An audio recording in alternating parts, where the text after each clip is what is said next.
African unity. Why colonial borders must be overcome. The lines you see on the map of Africa haven't always existed. Before, people lived freely, without being separated by barriers.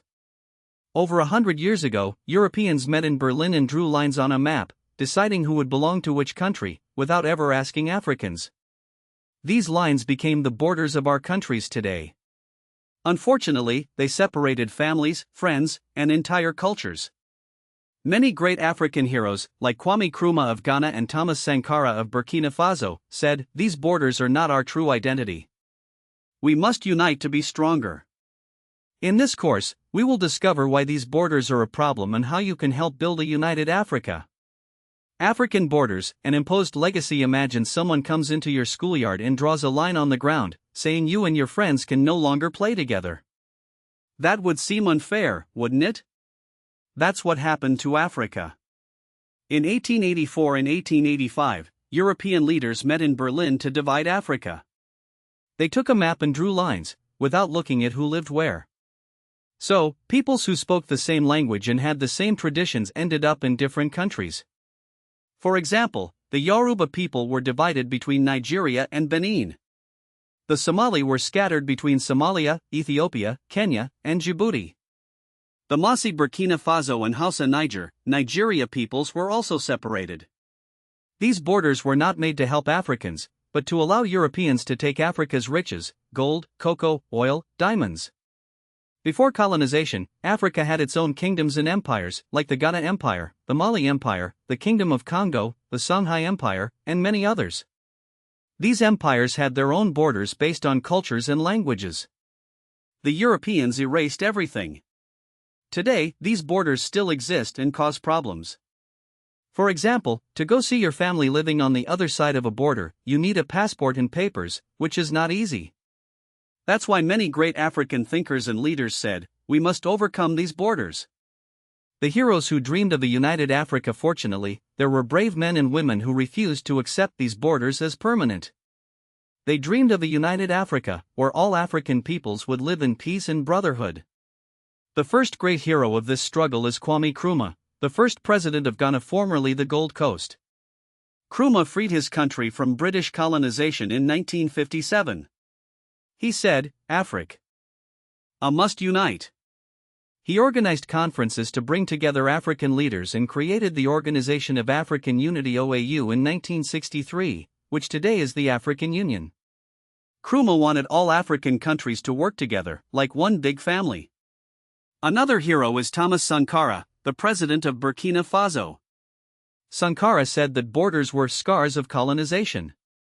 He encouraged Africans to feel African first, before being Burkinabe, Ivorian, or Congolese. He also changed his country's name from Upper Volta to Burkina Faso, which means the land of upright people. He fought for economic independence and African pride. Patrice Lumumba, the first prime minister of the Congo, now the Democratic Republic of the Congo, also paid with his life for wanting a free and united Africa. He said, "Without dignity, there is no freedom." He was assassinated because he wanted his country's wealth to benefit Africans, not Europeans. There is also Cheikh Anta Diop, a great Senegalese scholar, who proved that ancient Egypt was a black African civilization. He showed that Africans have a glorious history and do not need to be divided. All these heroes teach us that unity is our strength. How to overcome borders, the path to unity. So, how do we overcome these borders? This doesn't mean abolishing countries, but rather learning to collaborate between African countries. For example, today the African Union (AU) brings together the 54 countries of Africa. Leaders meet to discuss peace, trade, and education. There are also projects like the African Continental Free Trade Area (AFCFTA), which allows African countries to trade with each other without paying too many taxes. So, a farmer from Senegal can sell his rice in Ghana more easily. Another example, the African passport, which is in development, would allow Africans to travel freely from one country to another. Overcoming borders also means learning about other African cultures. You, as a child, can start today. For example, learn a song from another African country, greet a friend in another African language like Swahili, Hausa, Bambara, or read stories about heroes from other countries. When you grow up, you can become a builder of unity, a trader, a diplomat, an artist, or simply a citizen who respects his African brothers and sisters. Never forget that we are all children of the same motherland, Africa. As Kwame Nkrumah said, Africa must unite or perish. But we choose to unite and prosper together.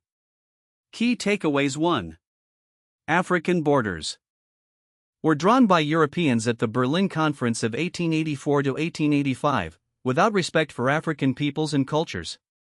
2. These borders separate families and ethnic groups that spoke the same language and shared the same traditions.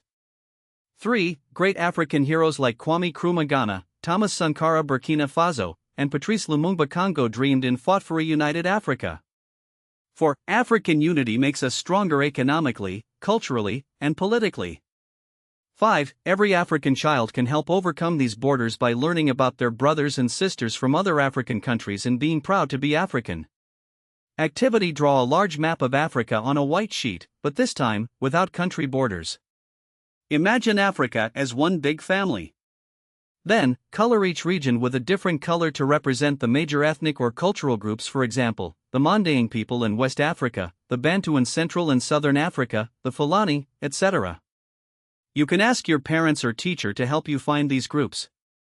On the back of the sheet, write a short message of peace and unity for all the children of Africa, for example, we are all brothers and sisters, united for a bright future.